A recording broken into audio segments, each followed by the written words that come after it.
कहानी की शुरुआत खूबसूरत मैंडी से होती है। चेहरे के साथ साथ उसका बदन भी बेहद खूबसूरत था। अपनी माँ की मौत के बाद मैंडी इस घर में अकेली ही रहती थी। मैंडी की माँ तो मर गई थी, लेकिन लोन के पैसों से ये घर खरीद कर मैंडी को दे गई थी, जिसकी किश्तें मैंडी आज तक भर रही थी। पैसे कमाने के लिए मैंडी दो दो नौकरियां करती है, दिन के समय बारटेंडर की और रात को टैक्सी चलाने की। आज लैरी नाम का आदमी मैंडी की गाड़ी उठाने आया था। असल में मैंडी घर की किश्त नहीं भर पाई थी, इसीलिए लैरी उसकी गाड़ी उठाने आया था। अपना अकेलापन दूर करने के लिए मैंडी के कई प्रेमी थे और लैरी भी उन्हीं में से एक था, इसलिए मैंडी उसे रिझाने लगती है ताकि वो उसकी गाड़ी छोड़ दे। लेकिन तभी मैंडी के घर से एक लड़का निक्कर पहने बाहर निकलता है। लैरी के पूछने पर मैंडी बताती है कि ये मेरा चचेरा भाई है, जबकि वो लड़का पीछे से आकर मैंडी के तरबूज निचोड़ने लगा। ये देखकर लैरी सब समझ जाता है और मैंडी की गाड़ी ले जाता है। इसके बाद मैंडी अपने काम पर जाती है। यहाँ वो अपनी सहेली सारा और उसके पति ब्रूस को अपनी परेशानी बताती है। गाड़ी के बिना घर की किश्त भरना मैंडी के लिए मुश्किल था। सारा उसे सेकंड हैंड गाड़ी लेने की सलाह देती है, मगर मैंडी के पास इतने पैसे नहीं थे। तभी उसकी नजर एक इश्तिहार पर पड़ती है, जिसमें एक अमीर पेरेंट्स को अपने बेटे के लिए एक गर्म प्रेमिका की जरूरत थी,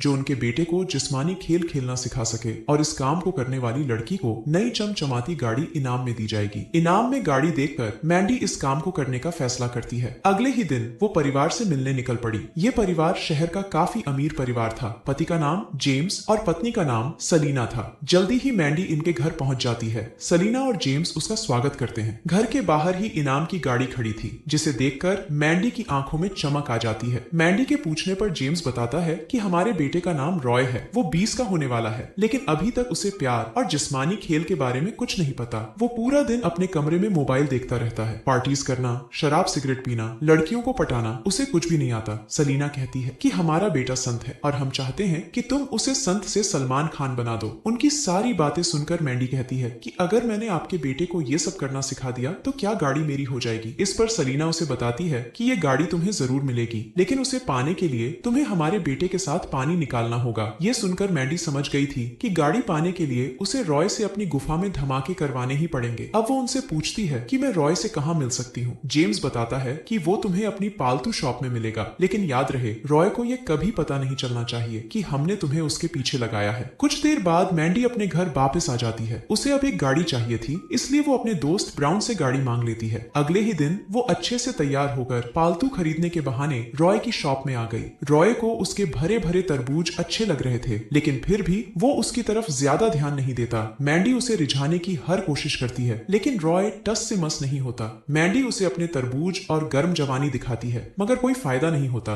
वो काफी देर तक उससे इधर उधर की बातें भी करती है, लेकिन रॉय चुपचाप अपना काम कर रहा था। कुछ देर बाद वो रॉय से कहती है कि तुम्हारा घर मेरे रास्ते में ही है, इसलिए मैं तुम्हें घर तक छोड़ देती हूँ। रॉय पूछता है कि तुम मेरे घर का एड्रेस कैसे जानती हो, तो मैंडी उसे बताती है कि तुम्हारे स्कूल बैग पर लिखा है। रॉय उसकी बात मान लेता है और उसकी गाड़ी में बैठ जाता है। रास्ते में मैंडी उससे मजाक करने लगी कि मैंने तुम्हें अगवा कर लिया है। इतना कहकर वो गाड़ी अपने घर की तरफ घुमा लेती है और तभी रॉय की नजर गाड़ी में रखे हथियारों पर पड़ती है, जिन्हें देखकर वो बहुत घबरा गया। वो पुलिस को फोन करना चाहता था, लेकिन मैंडी उसका फोन छीन लेती है। अब जैसे ही गाड़ी रुकी तो रॉय जल्दी जल्दी गाड़ी से उतरकर मैंडी के चेहरे पर पेपर स्प्रे डाल देता है, जिसके बाद वो उसे डांटते हुए कहती है कि साले, मैंने तुम्हें सच में अगवा नहीं किया है, मुझे तुम अच्छे लगते हो, इसीलिए मैंने ये सब कुछ तुम्हारे साथ डेट पर चलने के लिए किया था। सच्चाई जानकर रॉय उसके चेहरे पर पानी डालता है ताकि उसकी आंखें ठीक हो जाएं। साथ ही उसके साथ डेट पर चलने को भी मान जाता है। शाम को मैंडी तैयार होकर एक रेस्टोरेंट में बैठी रॉय का इंतजार कर रही थी। तभी रॉय भी वहां पहुंच जाता है, जिसका स्टाइल देखकर सभी लोग हंसने लगते हैं, क्योंकि उसने कोट के साथ निक्कर पहन रखी थी। लेकिन मैंडी को उसका अंदाज पसंद आता है। मैंडी दोनों के लिए दारू मंगाती है। रॉय ने कभी दारू नहीं पी थी, जिसके बाद मैंडी पहले उसे जबरदस्ती दारू पिलाती है और फिर उसे लेकर बीच पर घूमने आ जाती है। वो रॉय के साथ समुद्र में मजे करना चाहती थी, लेकिन रॉय मना करता है। अब वो अपने कपड़े उतार कर उसे अपने तरबूज दिखाती है, लेकिन कोई फायदा नहीं होता। अब वो अकेली ही समुद्र में मजे करने चली गई। उसे मजे करते देख रॉय ने भी अपने कपड़े उतार दिए और फिर मैंडी के पास आ गया। इसी दौरान कुछ बदमाश आकर उनके कपड़े चुरा लेते हैं, जिन्हें देखकर रॉय तो डर गया था, लेकिन मैंडी नहीं डरती। वो पानी से बाहर आकर बदमाशों की जमकर धुलाई करती है, जिसके बाद बदमाशों ने उनके कपड़े वापस कर दिए थे। उसका ये अंदाज देखकर रॉय काफी हैरान था। मैंडी उसके साथ पानी निकालना चाहती थी, लेकिन रॉय नहीं मानता। मैंडी हर हाल में इनाम की गाड़ी पाना चाहती थी और इसी चाहत में वो उसे अपने घर ले आती है। यहाँ वो रॉय को रिझाने की बहुत कोशिशें करती है, लेकिन हमारे संत रॉय पर कोई असर नहीं हो रहा था। मैंडी कभी उसे अपने तरबूज दिखाती है तो कभी अपना नमकीन नमकीन बदन ताकि रॉय की पतलून में कोई हलचल हो। मगर रॉय तो रॉय था। पूरी रात ये दोनों खूब बातें करते हैं और दोनों में अच्छी दोस्ती हो जाती है। अब दोनों खूब मजे करने लगे थे, नए नए खेल खेलने लगे थे।